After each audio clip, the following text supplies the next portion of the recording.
प्रश्नावली 5.1 प्रश्न संख्या 5। प्रश्न 4 में सी रेखाखंड का मध्यबिंदु कहलाता है।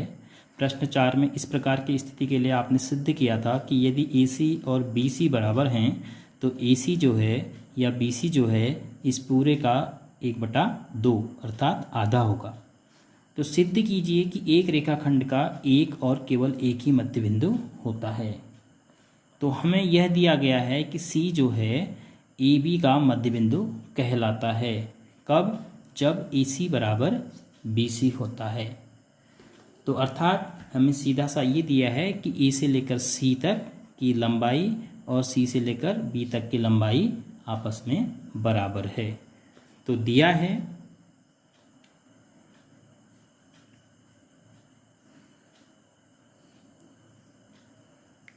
बिंदु C रेखाखंड AB का मध्य बिंदु है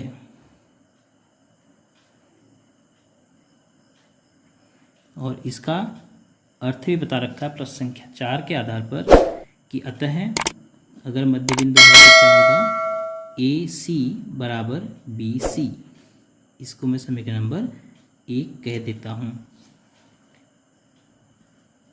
अब हमें यह सिद्ध करना है कि इस रेखाखंड AB का केवल एक और एक ही मध्य बिंदु होगा, अर्थात इसका दूसरा कोई भी मध्य बिंदु नहीं होगा। तो कभी कभी गणित में हमने किसी कल्पना को सत्य सिद्ध करने के लिए उस कल्पना के विरोध में कोई कल्पना करनी पड़ती है, उस कल्पना के विरोध में कुछ मानना पड़ता है। जैसे हमें यह सिद्ध करना है कि AB रेखाखंड का केवल एक ही मध्य बिंदु होगा, तो हम मान लेंगे कि माना इस रेखाखंड का एक और मध्य बिंदु D है। तो अगर D भी मध्य बिंदु है तो इसका तात्पर्य हुआ कि AD बराबर BD होना चाहिए। अगर हमारी कल्पना गलत होगी तो कुछ न कुछ हमें विरोधाभास प्राप्त होगा। चलिए करते हैं। माना रेखाखंड AB का एक और मध्य बिंदु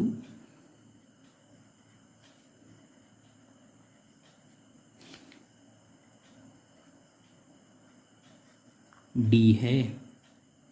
एक और मध्य बिंदु D हमने मान लिया, तो इसीलिए तो हमारे पास क्या हो गया, AD बराबर BD। अब जनरली तो हम लिख देंगे कि A इसमें से इस समीकरण को घटा दिया, लेकिन यूक्लिड की अभिग्रहित परिभाषाएं या अवधारणाओं के आधार पर हमने इसको समझना है। अब AC BC के बराबर है, एक बराबर तो ये हो गए, AD BD के बराबर है, एक बराबर ये हो गए। तो जब हम बराबरों को बराबरों में से घटाते हैं तो शेषफल भी बराबर होते हैं, ऐसा अभिग्रहित नंबर 3 में कहा गया है। तो हम अभिग्रहित 3 से यहाँ पर हमने यूक्लिड की अभिग्रहित या अभिधारणाओं के आलोक में ही इन बातों को समझना है। अभिग्रहित 3 से AC में से अगर हम AD घटाएंगे तो बराबर आना चाहिए BC में से BD घटा के। ये दोनों बराबर हैं, ये दोनों बराबर हैं। इन दो बराबरों में से मैंने इन दो बराबरों को घटा दिया तो शेषफल ही बचा, क्योंकि जब इसमें से इसको घटाऊंगा तो ये शेषफल आया, इसमें से इसको घटाऊंगा तो ये शेषफल आया। तो ये दोनों भी आपस में बराबर होते हैं, ये तीसरी अभिग्रहित में कहा गया है। अब AC में से AC में से AD हम नहीं घटा सकते, AD बड़ा है। तो हम ऐसा करते हैं, यहाँ ऋण कॉमन ले लेते हैं, तो क्या हो जाएगा, AD तो धन का हो जाएगा, ऋण AC ये हो जाएगा बराबर BC ऋण BD। ऋण कॉमन लिया जिससे कि अब आप घटा पाओ, तो ऋण अब AD में से AC अगर आप घटा लेते हो तो आपको C से D तक की लंबाई बचती है। तो क्या बचा, CD बराबर BC में से अगर BD घटा देते हो तब भी आपके पास CD बचता है। अब इस CD को आप बाएं पक्ष से अगर दाएं पक्ष में पक्षांतर कर देंगे तो क्या बचेगा, 0। तो CD धन CD क्योंकि बीजगणितीय संक्रियाएं आप प्रयोग करेंगे। तो CD और CD मिलके कितना हो गया 2CD बराबर 0। अगर किसी संख्या का दुगना शून्य है तो उसका आधा भी शून्य होगा, तो CD बराबर 0/2, तो CD बराबर 0। अब देखो CD बराबर 0 कब आ पाया, जब हमने यह माना कि रेखाखंड AB का एक और मध्यबिंदु D है। उसके मानने से हमारा AD बराबर BD मिला और हमने घटाया तो रिजल्ट आया CD बराबर 0। अब CD अगर 0 है तो इसका अर्थ क्या है कि C और D के बीच में बिल्कुल भी दूरी नहीं है, तो अर्थात C और D एक ही बिंदु हैं। तो C और D एक ही बिंदु हैं, तो इसका मतलब एक ही मध्य बिंदु हो सकता है।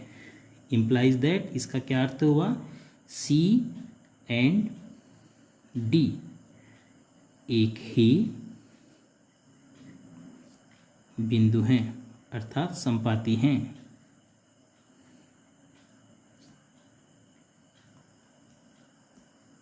इम्प्लाइज दैट किसी भी रेखाखंड का एक और केवल एक ही मध्य बिंदु होगा। तो प्रश्न संख्या 4 से आपको दे ही रखा है, एक और केवल एक ही मध्य बिंदु होता है। इस प्रकार से आप इसको सिद्ध कर पाए। तो बहुत बार गणितीय कथनों को हमने सत्य सिद्ध करने के लिए कथनों के ठीक विपरीत कल्पना करनी पड़ती है।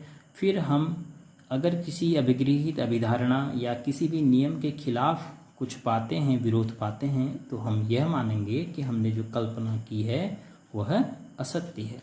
तो हमारी कल्पना थी कि AB का एक और मध्य बिंदु होगा जो असत्य पाई गई, तो इसका मतलब AB का केवल एक ही मध्य बिंदु हो सकता है।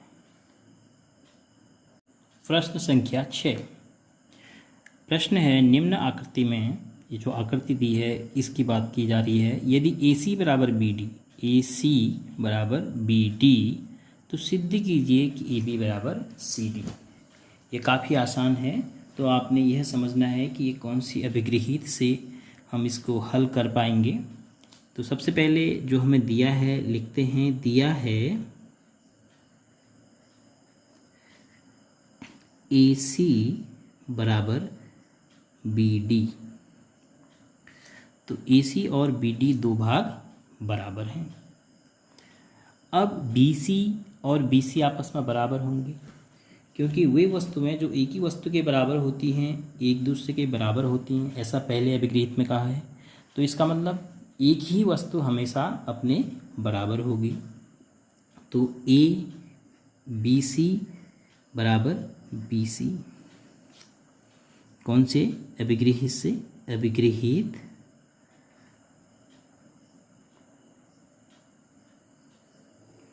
एक से, अभिगृहित एक से हम ऐसा कह सकते हैं। अब अगर मैं AC में से BC को घटा देता हूँ तो मेरे पास AB बचेगा, BD में से BC को घटाऊंगा तो मेरे पास CD बचेगा।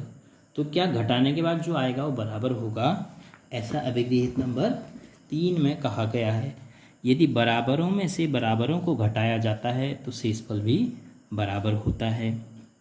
तो अतः AC माइनस BC, इसमें से मैं इसको घटा रहा हूँ, ये दोनों बराबर हैं, ये दोनों बराबर वस्तुएं हैं, तो मैं इसमें से इसको घटा देता हूँ, तो यहाँ भी BD में से BC को घटा देता हूँ। कौन सी अभिगृहित से, अभिगृहित 3 से।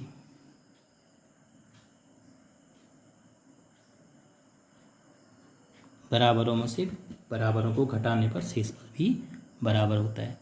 अब AC ऋण BC शेषफल हो गया और BD ऋण BC भी शेषफल हो गया, तो दोनों शेषफल भी बराबर होंगे। अब हम अपनी आकृति से समझते हैं कि AC ऋण BC से क्या मिल रहा है। अगर मैं AC में से BC भाग को हटा दूं तो मुझे मिलेगा AB। ए बी बराबर, यहाँ भी अगर मैं बी डी में से बी सी को हटा दे रहा हूँ तो मुझे मिलेगा सी डी।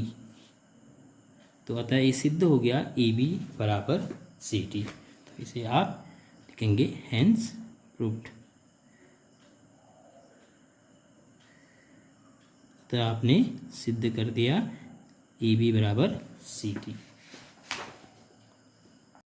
इस प्रश्नावली के अंतिम प्रश्न संख्या 7 की चर्चा करते हैं। प्रश्न है, यूक्लिड की अभिगृहीतों की सूची में दिया हुआ अभिगृहीत 5 एक सर्वव्यापी सत्य क्यों माना जाता है।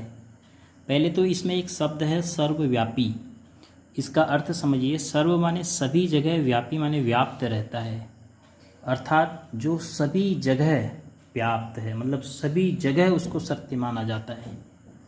ऐसा क्यों सत्य माना जाता है ये समझना है हमें।